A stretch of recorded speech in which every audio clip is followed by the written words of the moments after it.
Welcome to the Coming Home Well podcast, the show that educates, supports, and advocates for the veteran community. Your host, Dr. Tyler Pieron, U.S. Army retired, will bring you exciting conversations with amazing guests about resources, research, and military history, all geared to helping our warriors to come home well. Here's your host, Dr. Tyler Pieron. Welcome back to Coming Home Well. I'm your host, Dr. Tyler Pieron, and today we are doing something a little bit different. I know we try to mix it up. I love history, but I also love talking to people that have sort of documented and captured some really cool information. We have a very special guest. It is not an American this time. We have a British citizen, Colonel John Hughes-Wilson, a 30-year veteran of the British Army, British intelligence. He's written a number of books. I think 27 is what I counted up. 27 between fiction and nonfiction. And some of his books, including the one we're going to talk about, are sort of the mainstay that we use to introduce college kids and other people, including a lot of military people, about how to do intelligence. And we talk about it by doing blunders and mistakes, because that's where you start out. In fact, the book has gone through a couple different revisions, but it's called Military Intelligence Blunders and Cover-Up in one version, Military Intelligence Blunders in another. It's the same book. It's been revised and updated. There's a number of other books, but I'm not going to talk all about it because I have the author with me, Colonel John Hughes-Wilson. Thank you so much for joining us on Coming Home Well. It's my pleasure to be on your program. So I wanted to, thank you for writing the book. It's been a fascinating read. I know you've updated it with some more current blunders and cover-ups over the years. Let's talk about who you are and where are you positioned to be able to write a book like that? Well, I think the answer to your question, Tyler, which is a very fair one, is I ask myself the same question regularly. The answer is through life experience. And having started life as an infantry officer and then been selected for the Intelligence Corps, God knows why, and then having served 25 years with intelligence and special forces, one experiences so many things that when I left the army, I thought, what shall I do? Now, I never wanted to work in an office. And because, curiously enough, for an army guy, I'm a rebel, really. The best ones are. If you say so. I wanted to do my own thing. Mm-hmm. And so I had an agent at the time who kept pressing me to write a book about military intelligence, which, because of classification, for me was a very tricky area. And he said, write about what you know, John. So I said, can I write about sex and violence? He said, that's the one. And so that's why I started out on Intelligence Blunders. But for a long time, I had been fascinated as an infantry officer by the Kennedy assassination, because the Kennedy assassination never made sense. How can one man with a clapped out rubbish bolt-action rifle get 3 aimed shots off at a moving target in 6.3 seconds? I couldn't do it. Yeah, but you weren't a U.S. Marine. That's a very shrewd thrust, because when the Warren Commission was putting itself together, they found the best sniper in the U.S. Marine Corps, a guy called Hathaway. And Hathaway could not replicate with a crappy, clapped-out, top-action Mannlicher rifle, 3 shots, aimed shots, in 6.3 seconds. How do we know the 6.3 seconds? Because of the Zapruder film. The Zapruder film gives you an absolute timeline despite the best efforts of Alan Dulles and Henry Luce, who bought the tape of the Zapruder film, as you remember, for what in today's terms is nearly $2 million. What would you do if you bought a tape of the most important thing in the century, the biggest crime in the century? They put it in the cupboard, and it wasn't seen for 20 years. So that's what got me started on Kennedy. Yeah. So we were talking about the military intelligence blunders, and you've got a number of chapters, and the neat thing about it is there's always going to be some, and there's so many. What is one of the reasons that you picked the chapters you did? Good question. I tried to spread it. I started with the Germans and D-Day. But then as I looked around, I saw many more. Pearl Harbor is a Lulu, to use a good American expression. The British in Malaya is disgraceful and shameful. And the more I spread my wings, so to speak, the more I realized that intelligence blunders are endemic. And so I was in a position of being able to cherry pick good stories to cover a wide readership. The reason I like your book so much is that it's not written in a dry sort of academic prose. You know, it reads almost like a thriller. It's historical. It's not fiction. It's very much nonfiction. It goes through it, but it has the prose of a thriller almost, even though it's dealing with, history. One of my favorite genres is historical fiction, where I've learned so much about things by putting people in places that, actually existed. And so when I read yours, and obviously this is nonfiction, it's talking about the blunders and the people and the mistakes and some of the hubris and sometimes just lack of information or lack of recognition of the information. There's a lot of times all these come together. And the British and Malay, because I'm an American, I tend not to have as much of a advantage on British history and things that matter to the UK, like the takeover of Singapore during the World War II in the 41-42 timeframe. And so when I read that section, I was astounded. It was, just they had overwhelming resourcing, they had overwhelming people, and they fell before a much smaller, less equipped, and getting ready to be wiped out force. And what in the heck happened? Let's look at that one and sort of talk about that for a moment. What do you think that was like one of the biggest intel failures? And so did Winston Churchill.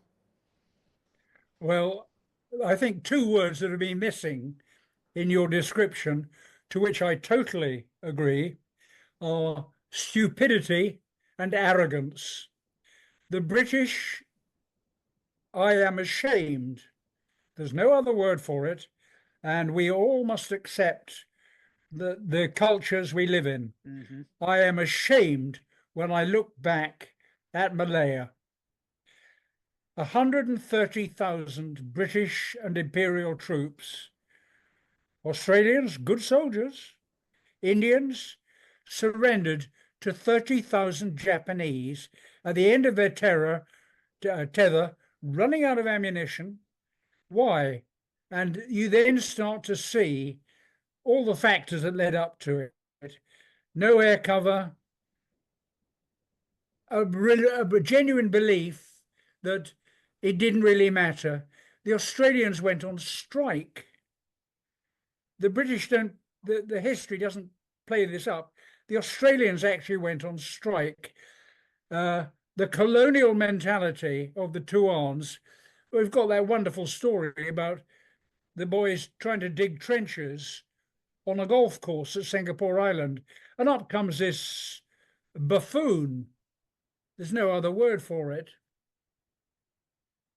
of the worst kind of colonial Brit pre-war comes up saying, "What the devil are you doing, Carruthers? You're digging up the golf course." And he says, cleaning up the language slightly, because this is a family show, he says, "Go away, we're at war." He says, "I shall complain to the secretary of the golf club." You can't have that mindset in the middle of a total war. Mm-hmm. And that was the problem. It was They a were problem kind of isolated from the real war. totally. The psychology of Malaya and Singapore was totally wrong. Now, Churchill is to blame very seriously for this. And Churchill did many good things, and he was a great war leader. But Churchill lied and twisted. He said to Curtin, the Australian Prime Minister, he never said explicitly, he let him think that a British fleet, a Royal Navy fleet, would help defend Australia. Mm-hmm. He didn't mean it. They never had in peacetime. Where were they going to get the ships from? And so the whole thing is nonsense. The field guns that were defending Singapore were all facing the sea.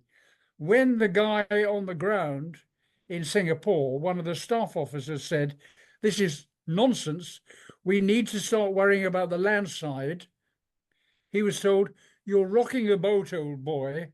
We'd better send you back to England." Oh, goodness. And he was sacked. He was sacked for telling the obvious truth. So arrogance, stupidity, and complacency are entirely to blame for, to me, was one of the most shameful episodes in British military history. And interestingly, Tyler, of all the things that went wrong in the Second World War, to which Churchill said, "We must have an inquiry. An inquiry is essential to find the truth," he never, ever ordered one for Singapore, Malaysia. You know, that often happens. You know, I could come up with a number of more contemporary examples. Iraq War, for instance. I served there. I went to Afghanistan. The Iraq War, proud of my service, but looking back at it, yeah, no, there was no real reason to be there. You know, there was a lot of misinformation and poorly interpreted information. In fact, I know personally the people that were involved in the aluminum tubes assessment.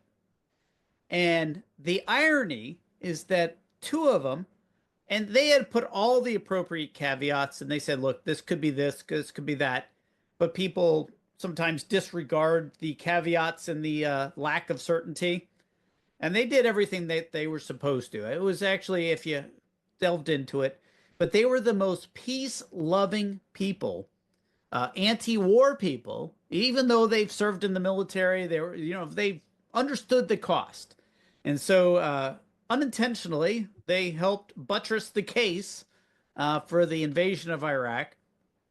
And it was the greatest, one of the greatest ironies I've seen in my own life is that these two guys that are experts in their field and caveated information appropriately and presented it properly was then manipulated to further a cause.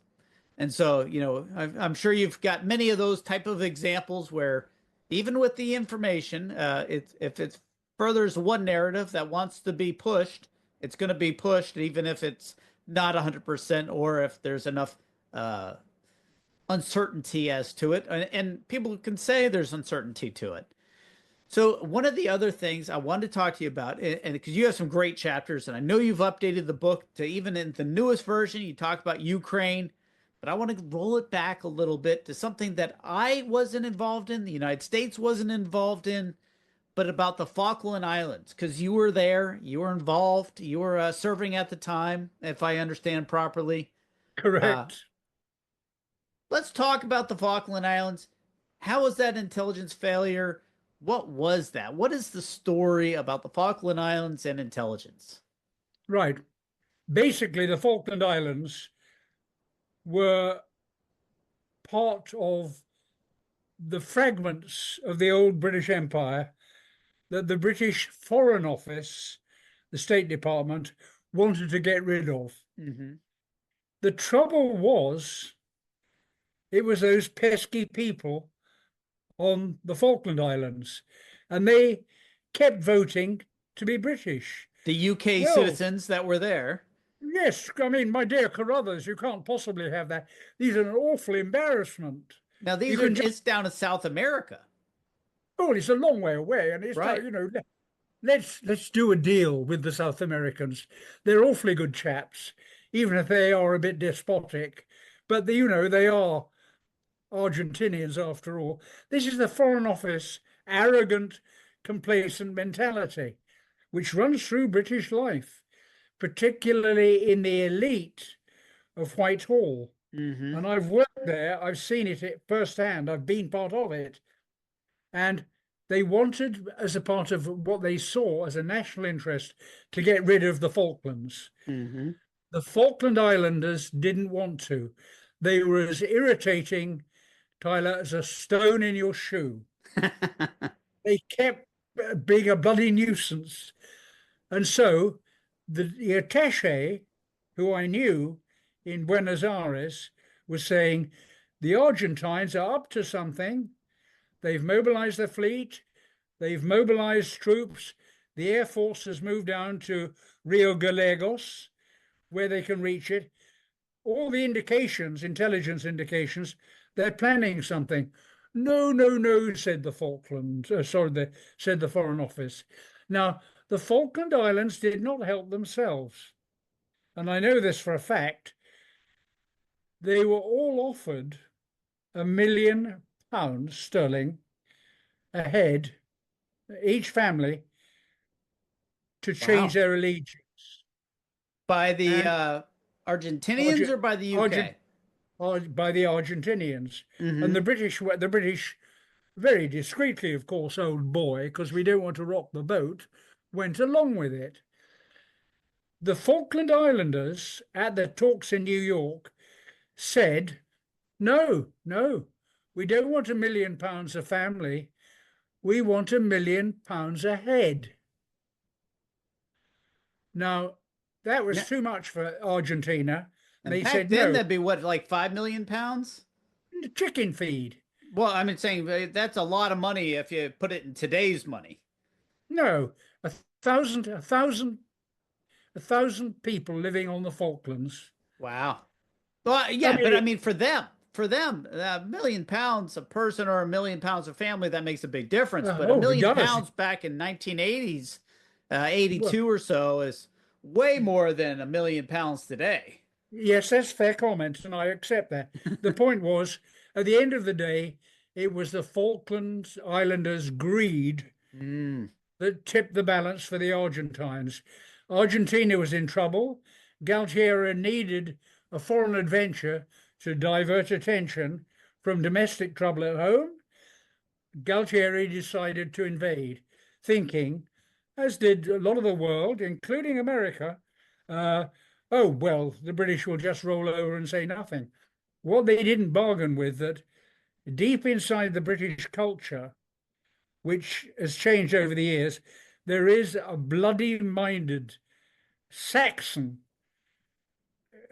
grit at the bottom of it all that says, no, up with this we will not put. And as Maggie Thatcher said to the Commons, if we don't do something about this, we'll all be out of government by next Monday. And so she had to send a task force.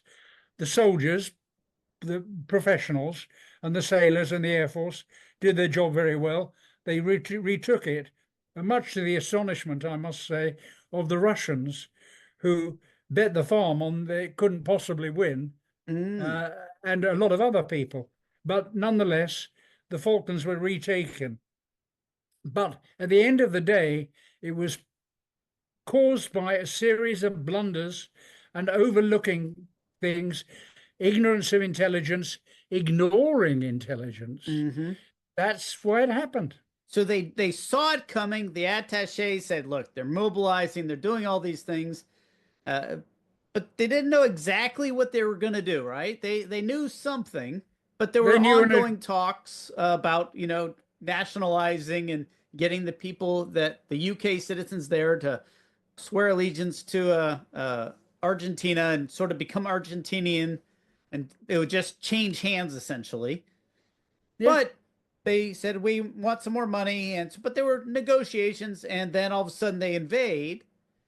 Then the Thatcher government said, "Well, we're not going to have any country invade our sovereign land. Makes us look bad."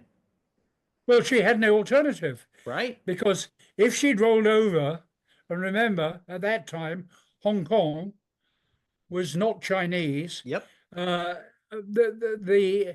The cascade, the ripple effect would have been huge. So, in a way, she had to, but never overlook it. If you look at the British people and the British press at the time, and I was there at the time as a major, the total mood in Britain was, we will not put up with this. We're going to go to war. It's one thing for us to give it away. It's another thing for you to take it. You've got it in a nutshell. If your neighbor says, I'd like to buy your greenhouse in your garden, you say, okay, well, let's talk about it, Charlie. If your neighbor comes over the fence at midnight and grabs the greenhouse, you get a big club, or if you're in Montana, you get a 30-06 and a shotgun, right? And you go out and say, get the hell off my land. And it's just crude and simple as that. Yeah, it's definitely one of those shocking things. I was not very old, but I remember it well because it was, in the news, it was so shocking. People were very surprised at why in the heck is that happening? And like you said, the geopolitical considerations of just rolling over, which the Whitehall folks seemed to think was a option. That's also one of the other half is also understanding what the government wants to do and letting people make that decision as opposed to a fait accompli, which it sounds like they were setting them up for a fait accompli, like, well, we don't have to deal with it anymore. Okay, you guys can go ahead and do that. No big deal. Well, one of the things it taught me, as I say, a young major at the time, we were all, I was brought up in a world where the empire was going, it was retreat from empire, Britain in decline, and that was part of life's rich pattern, if you like. Suddenly, I saw in front of me a country very angry and very mobilized and determined to do something. And that's when I realized, actually, deep down in the British soul, there's a very ugly, nasty fighting spirit, but it's covered by lots of bullshit. little genteel covering, but at the end of the day, you didn't get an empire by accident. That's a fair point. We got rid of it, and that's fine, good. But there are some things worth fighting for. And those red lines, if you're not cognizant of them and you're not aware of them, that's where you have intelligence and sort of the estimation failures. Good point. What are they going to do? Why are they going to do it? And this is sort of the other half. This is between countries. What is the red line between countries? You've updated the book to include the Russian invasion of Ukraine. And I work cyber. I do a lot of cyber things. And one of the things that I've observed very closely is during the first invasion, they had a malware called NotPetya that spread all over the world, caused billions of dollars of damage that the Russians did, and it was targeted against Ukraine, but it spread all over, impacted trade, and Maersk, the shipping company, was halted. There was a lot of problems. Yeah. But you didn't see that this time. And I think there's a reason for it. And I think the reason for it is the Russians recognize that we don't know where the red lines in cyber are. And if we do something like that. Yeah, I don't think anybody does. No. And one of the problems with electronic warfare, which is what cyber war is, we do not know exactly what the limitations are. And I think we can kind of think of them, Tyler.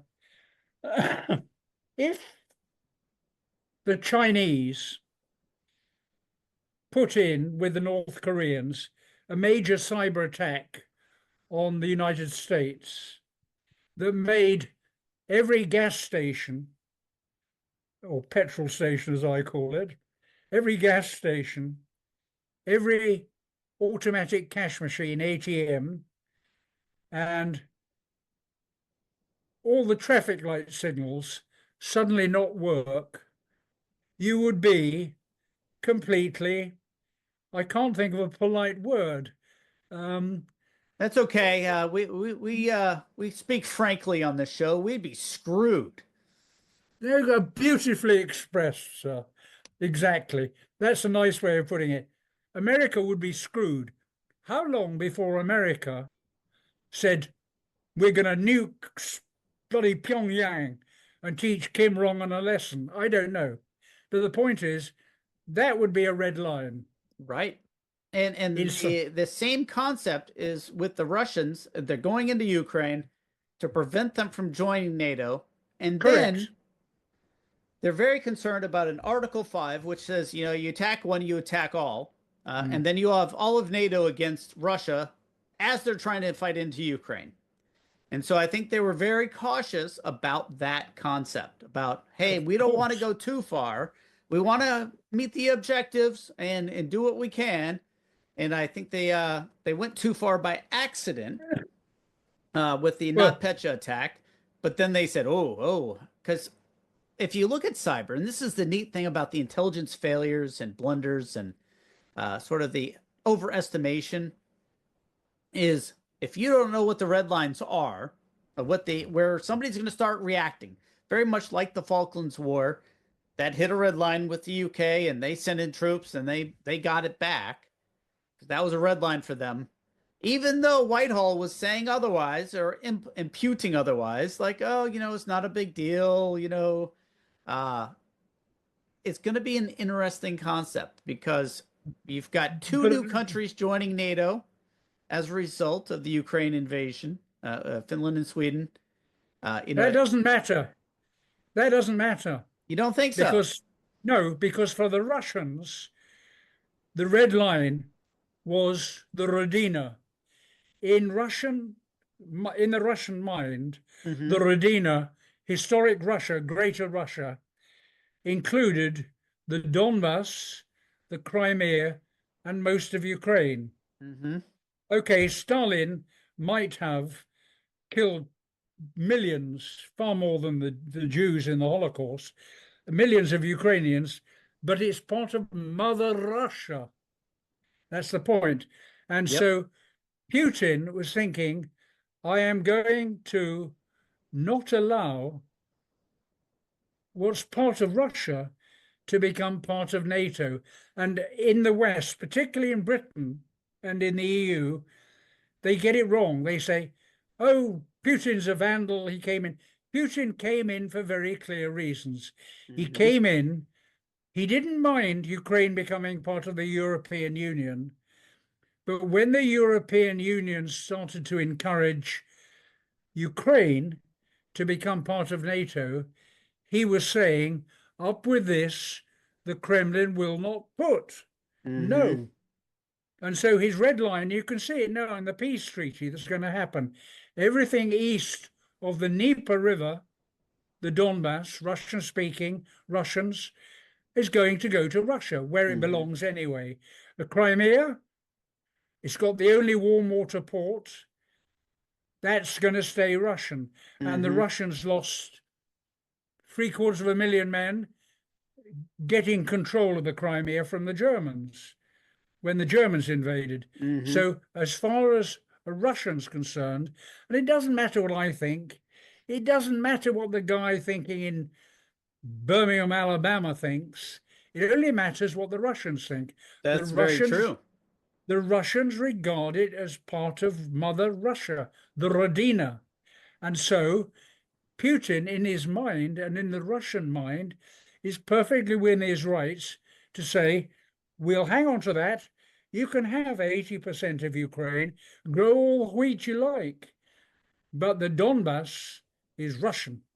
Yeah, the traditionally Russian ethnic Russians. That was the at least the story that they were talking about. Obviously, they were trying to go further and bigger, but at the end of the day, he's trying to reunite Russia to the way he sees Russia being, and sort of rebuilding the USSR in a way. Well, Catherine the Great's Russia. Yep, and it's Even fascinating because you see this through history time and again, and also with the underestimating of the intentions without understanding the position and the viewpoint of the other country. Well, that is why, Tyler, as an intelligence officer, the first thing you must do, as you know professionally, is be objective and think as the other guy thinks. Why are they doing this? And what do they hope to gain? And what do they really want? Yeah, does it matter to what we think? It only matters what he thinks. So one of the final chapter in your original book was, "Will it ever get any better?" And I thought that was a fantastic title. No. And why not? No. And what I mean by "will it get any better" is these intelligence blunders, where we go or other people go and make poor decisions based on any number of factors, and people are people. But why is that? And what do you mean? You got it in your phrase then. People are people. You're dealing with humanity here, with all our foibles, errors, mistakes, preconceptions, call it what you like. We are all capable of making mistakes. And as one grows older, and I'm very, very old, very, very old. You could be more than 50, right? Yeah, right. The point is, as you get older, you realize that it's life's mistakes and the things that go wrong that build your experience and character, whatever that happens to be. Now, you look at humanity, will it get any better? No, because humans will not change. There will still be the guy who says, no, it must be so. And Donald Trump might be an example. A man of very fixed views, rightly or wrongly, has he got the mental flexibility to say, I screwed up, I got it wrong, I'm going to change my view? Humanity is the weakness of intelligence. It's also the greatest flexibility and the greatest strength of it. It's a duality of man, I suppose. Yes, you're right. Exactly. And we have that capacity, and which we choose is up here. So I want to everybody go and listen and go get the book. It's Military Intelligence Blunders. I'll put it in the show notes, so you can just click on a link and you can take right to it. And they've got Amazon and all the different ways. And I'm pretty sure it's on Kindle and all the different ways. I love reading books on Kindle, and so it's all there. And I'm going to make sure I put that in the show notes. So folks, if you're if you're driving and you want to go look up the book, it's a great primer if you do intelligence, or if you're interested in intelligence. It's a great study. It's been used in a number of places for professional development. So you're getting the same information and the same sort of case studies that the professionals are using.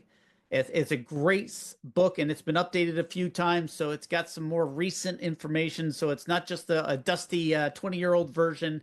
It's been dusted off and refreshed and updated. And it has some great chapters about things, if you're a U.S. person, you may not be aware of, like Singapore, like the Malay incident.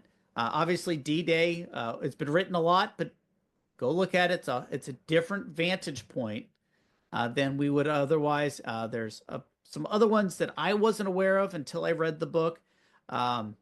especially the ones that are from our foreign partners, especially the UK, from that vantage point of things where it's very important for the UK. It wasn't as the US wasn't involved, so we don't look at it.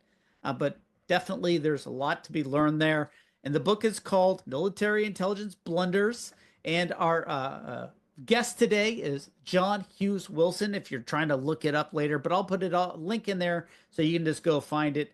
Now, John, I know you've written a number of books. I think it was 27. Is that right? Correct. So we were talking and we were discussing your nonfiction books. What is the story with those? Because most people that write nonfiction don't write fiction, and vice versa. Usually, if you're in one, I'm an academic. I write a lot of very dry and verbose academic works, which drive me crazy because I like brevity.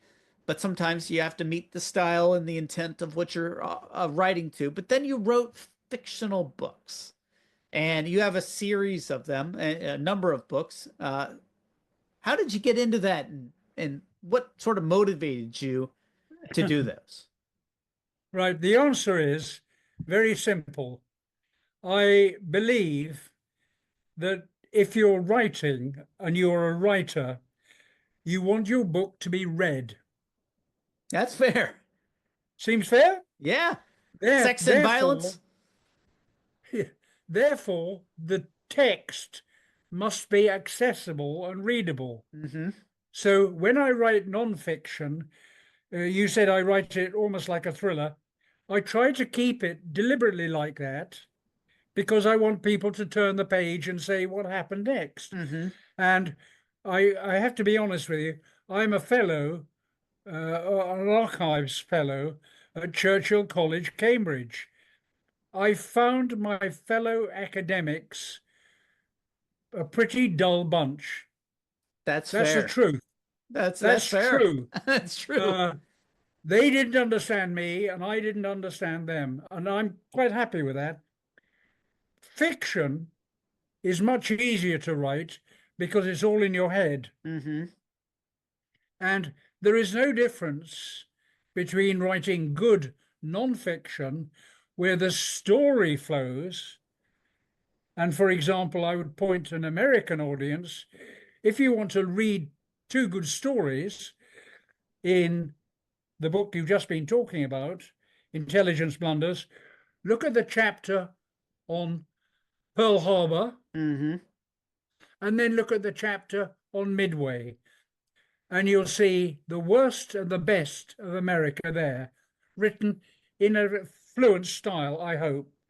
Now, turn that to fiction, where we've got our hero who is a undercover SAS man doing dirty jobs for the government, but also because he's flipped his lid, doing a bit of private enterprise jobs as well. So he doesn't know whose side he's on. That's supplementing that retirement a little bit, huh? Well, he's working on the black economy, shall we say. Yes. It pays better, by far. Funnily enough, yes, it does. Yes, it does. But the cost is higher as well. The British government in the thriller books is notoriously mean. Mm-hmm. Whereas the jobs he does for himself, he ends up with bags of money, which he didn't really want. So you started writing these, the Vengeance Man series. How did you get there? You started it, you wrote it, and it's an SAS guy. He's doing these things. What was your intent with the book, or now the series, I guess? To enjoy myself. That's a good answer. There's a famous saying among professional authors, mm-hmm. that which is written without effort is generally read without pleasure.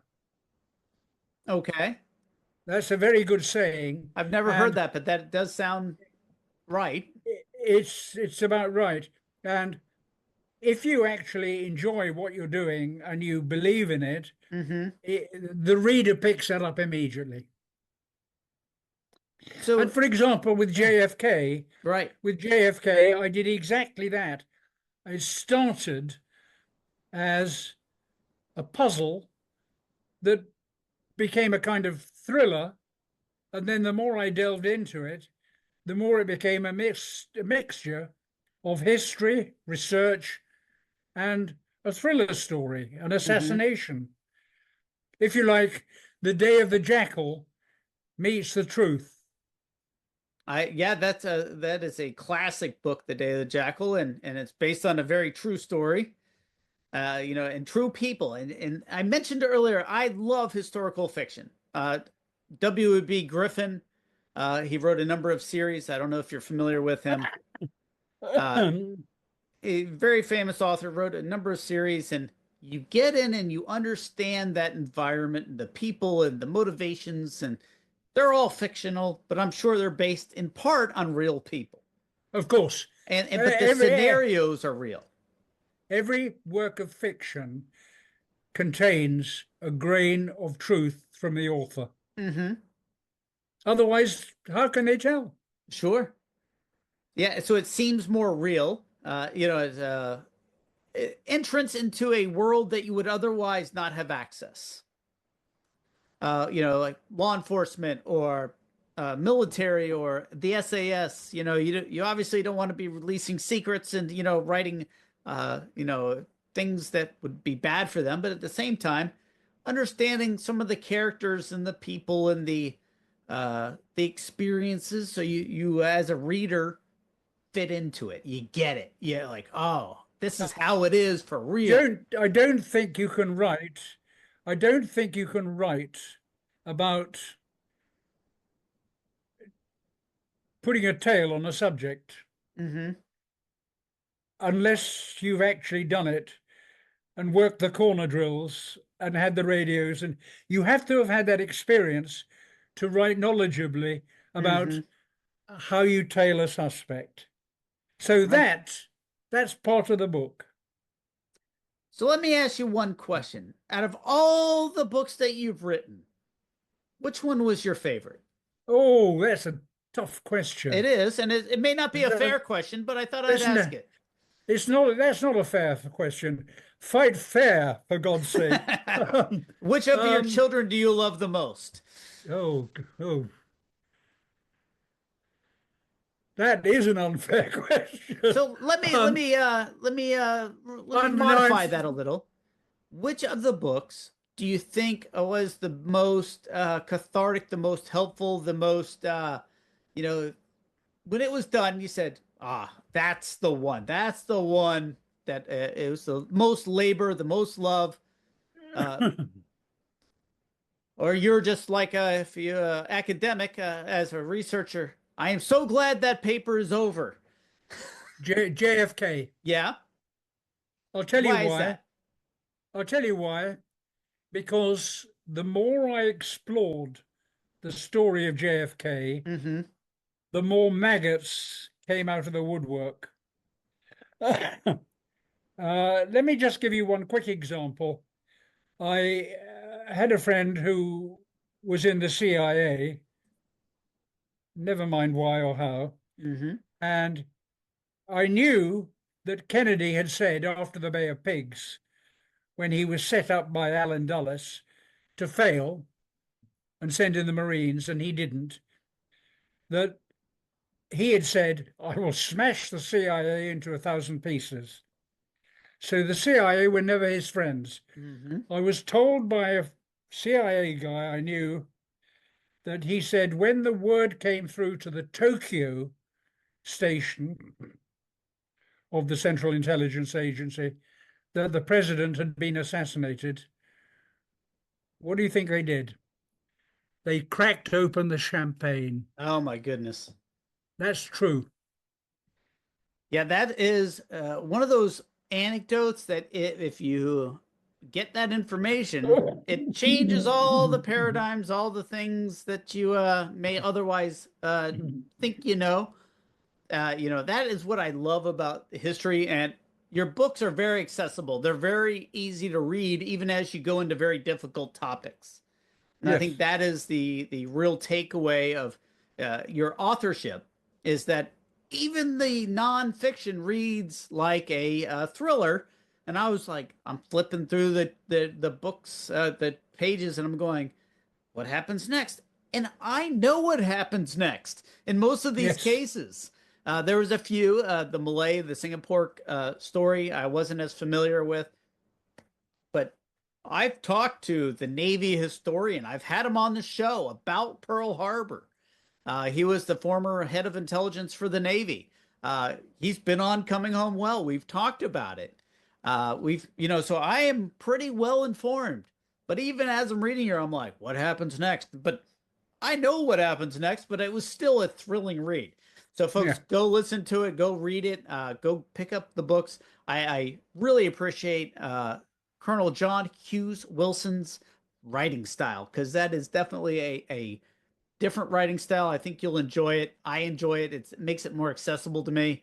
I've told a number of my colleagues and friends that we all trade books, and I said, hey, you ought to read this one, and I've gotten some thumbs up and back going, yes, that was a great recommendation. So I'm going to ask you, I've asked you a lot of questions, but I'm sure there's things that I've messed up or forgot to ask. What should I have asked you about but didn't? You should have asked me if we'd had time to explore where and how China will rise and how China has to be either contained or dealt with to avoid a war when you and I are dead, because the Chinese have a long thought process. The rise of China. That's a topic for itself and of huge importance to Americans. So let me ask you this, just your view. You've been out of the government for a long time, so I don't think you're spelling any secrets. How much of is there a risk to Taiwan from China in the next decade, in your view? Taiwan is part of China in the Chinese mind. Mm-hmm. Remember, I'm thinking like a Chinese. Yep. So it is a matter of inevitability, historic inevitability, that Taiwan will become part of China. That would be greatly beneficial to China. Mm-hmm. How do we do it without having a war with America and everyone else? Mm-hmm.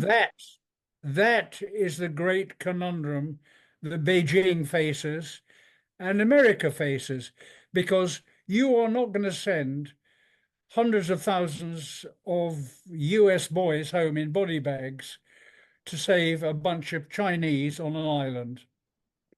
That is a very strong point, and it's not a place that most Americans have any attachment to.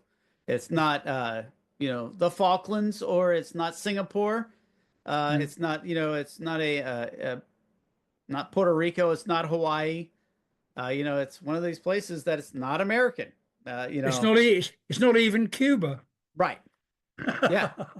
The benign neglect and sort of just Cuba situation. That's another whole. We could spend a whole hour on that one. We could spend an hour on China and Taiwan and the first and second straits and the China. Tyler, China is worth an hour of your time. Absolutely. You ought to write a book on it. And then we can have you on to talk about the book. How about that, John? Will we do that? Get Random House to commission me and I'll write the There book. we go. John, I have thoroughly enjoyed our conversation. I really appreciate the book. As folks, as I've mentioned before, it is a fantastic book. It's used in a number of schoolhouses that teach intelligence analysis as sort of a primer on how do you get it right when you've done it wrong. That's the first step, is recognizing some of the blinders and mistakes and hubris and mirror thinking, where you think everybody thinks like an American. We know that isn't true, but it is an easy trap to fall into. How would I deal with this? Well, that's not how X country would deal with it. They have different motivations, different backgrounds, different approaches to things. And we do get caught up in that trap sometimes. And that's why having a diverse workforce where the US and the UK and other places, we do have a lot of people from a lot of places. And that diversity of thought is the most important thing, as opposed to everyone looks and thinks, but most importantly, acts the same. That's not healthy. That's not good. But having that diversity of thought and diversity of experience, because experience is the best teacher. John, thank you so much for taking time out of your day. I understand the weather is lovely. You had to come in because he's over in the UK, or actually in northern Cyprus, but over in the Mediterranean, where the weather is nice. And he stopped his day on a nice Saturday to come chat with me and to chat with everybody here on Coming Home Well. But I hope everybody takes away the lesson that when you retire, there's a number of things you can do. You can work, you can go, but you can also create and write and share your stories, because your stories are special and unique, and everybody has a story. And even if you don't have a story, you can make one up. And that's the cool thing about writing. John, thank you so much for coming on Coming Home Well, and I hope we'll have you on again. Tyler, the pleasure has been mine, sir. Thank you, everybody, and join us on Coming Home Well. Check out the show notes. I'll put in all the links so you can go find the Good Colonel's books easily. I recommend them. Go check them out. Thanks, everybody. Thanks for joining us this week on Coming Home Well with Dr. Tyler Pieron. If you enjoyed this episode and you'd like to help support the podcast, please share it with others, post about it on social media, or leave a rating and a review. Thanks again. And until all are home and all are well, this is Coming Home Well.